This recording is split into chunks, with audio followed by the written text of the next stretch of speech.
Dear students, myself Shweta Sharma, Assistant Professor from Department of Political Science, Nalanda Mahila College, Patliputra University. In the last class, we had discussed about the nature of political science and ancient approach, specifically which deals with man's relation with society, state, and system. So, in the previous class, we were just knowing about man's relation with these three aspects. And political science is an attempt to study the relation between these four. So, in the modern approach, we are going to study about the different dimensions in which political science has made an attempt to study man's behavior with not just the state but specifically into different dimensions, that how man behaves in his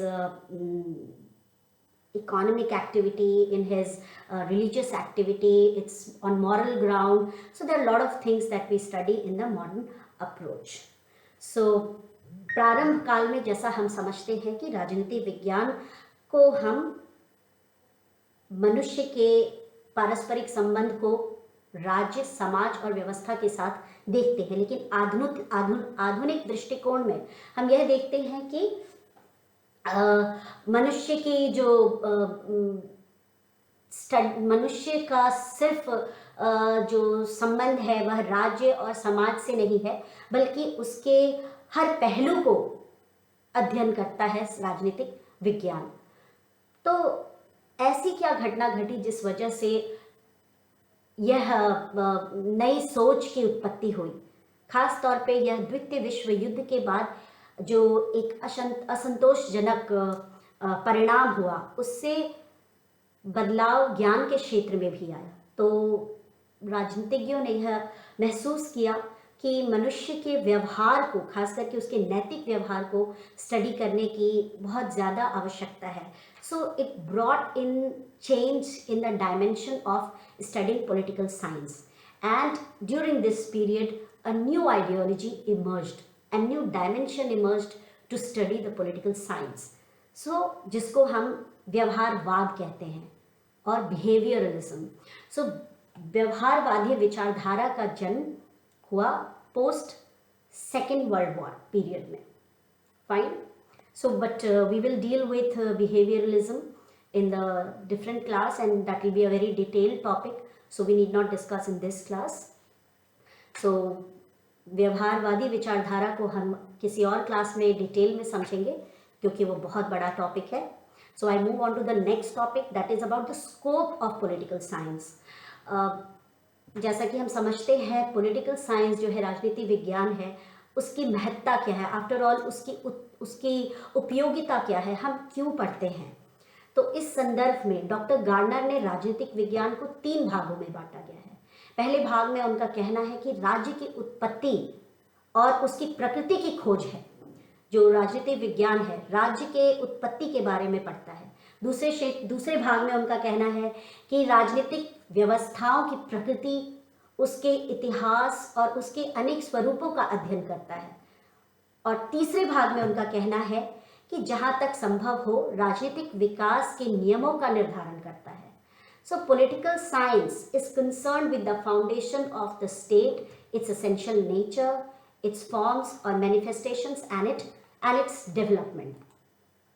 So when we understand that ultimately it's about studying state, it's about studying different political institutions, it's about going back to its history. So he is sticking the understanding of political science into these 3 dimensions. जो दूसरे राजनीतिज्ञ हैं, Johan Caspar ब्लंचली, उनका कहना है राजनीतिक विज्ञान का संबंध राज्य के आधारों से है और वह उसकी आवश्यक प्रकृति, उसके विविध रूपों, उसकी अभिव्यक्ति तथा उसके विकास का अध्ययन करता है. सिमिलरली वल्लभभाई, उनका कहना है राजनीतिक विज्ञान जिन जिन महान विषयों की व्याख्या करता है वो है राज्य, सरकार और कानून.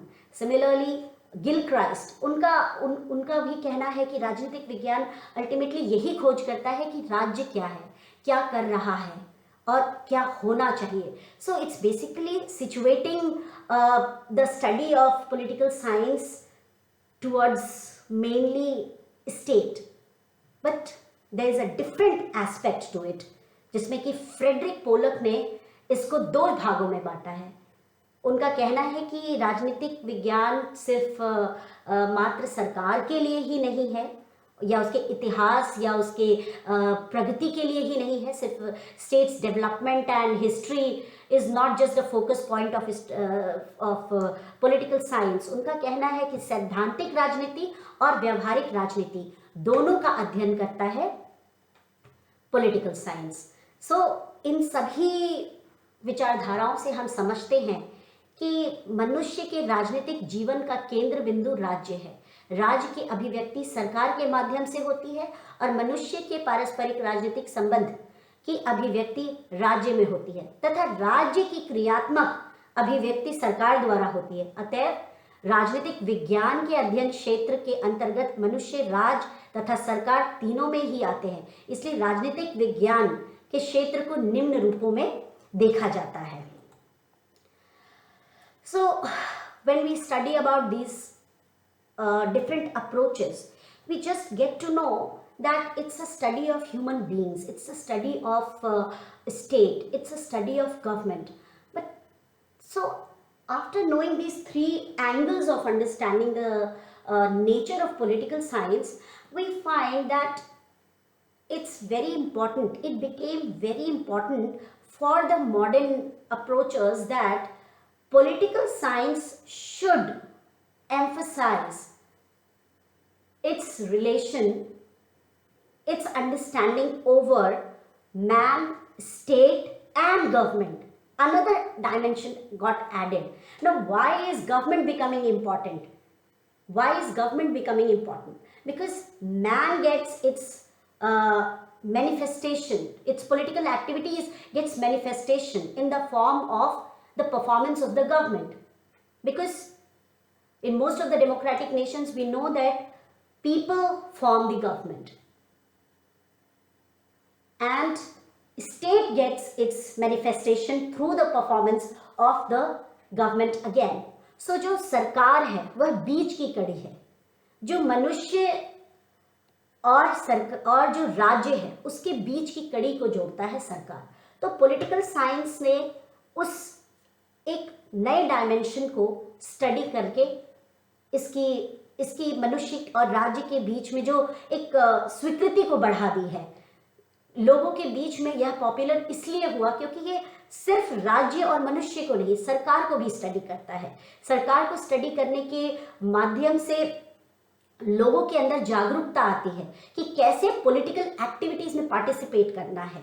सो सेकेंड वर्ल्ड वॉर में ये जो व्यवहारिक विचारधारा थी उसके वजह से पॉलिटिकल साइंस को एक नया स्वरूप मिला, क्योंकि जब तक सिर्फ समाज व्यवस्था, राज्य और मनुष्य को हम स्टडी कर रहे थे तब तक यह बात सिद्ध नहीं हुई थी कि मनुष्य जो पॉलिटिकल एक्टिविटी में इन्वॉल्व हो रहा है वह सही है या गलत, या फिर राज्य जिस तरह से परफॉर्म कर रहा है उसको चेक किया जा सकता है.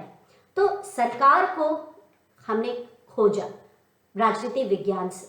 सो इसकी जो महत्ता है बढ़ती चली गई द्वितीय विश्व युद्ध के बाद, और मॉडर्न अप्रोच के इस नए पहलू को राजनीतिक विज्ञान के नज़रिए से हमने देखा. So for today I would stick my lecture till here. We will continue with another topic, and we can again study in detail that how political science is the study of human beings, how it is the study of a state, and how it is the study of government. Thank you so much.